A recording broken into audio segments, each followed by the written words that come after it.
اس طرح کے سودی کاروبار میں پھنسا رہی ہے. ہمیں چاہیے کہ اس طرح کی کمپنیوں کے ساتھ قطعاً نہ جڑے. آپ کما کر کے کھائیے, حلال کمائی کیجئے اور محنت کر کے کھائیے, چاہے مزدوری کرنی پڑ جائے, لیکن اس طرح کے کام ہرگز نہ کیجئے. آپ کی سمجھ میں آ رہا جی؟ مجھے ہمیں معلوم ہے, کس نے بتایا ہے؟ ہمیں نہ معلوم ہوگا تو کس کو معلوم ہوگا؟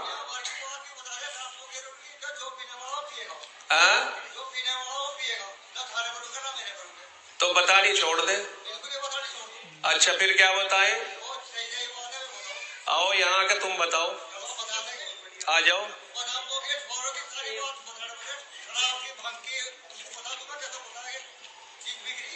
تو اس کا مطلب میں استعمال کرتا ہوں. توبہ. یہ بات سمجھ میں آ رہی ہے کہ چڑ کیوں رہے ہو؟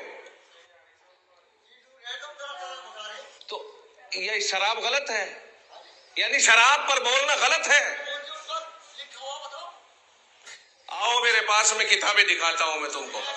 قرآن کریم کی آیتیں بھری پڑی ہے کہ شراب حرام ہے, نشہ حرام ہے. حدیثوں سے ثابت ہے کہ نشہ حرام ہے, اور غلط دلالی حرام ہے, سود حرام ہے, بیاج حرام ہے, اس طرح کے جوا حرام ہے.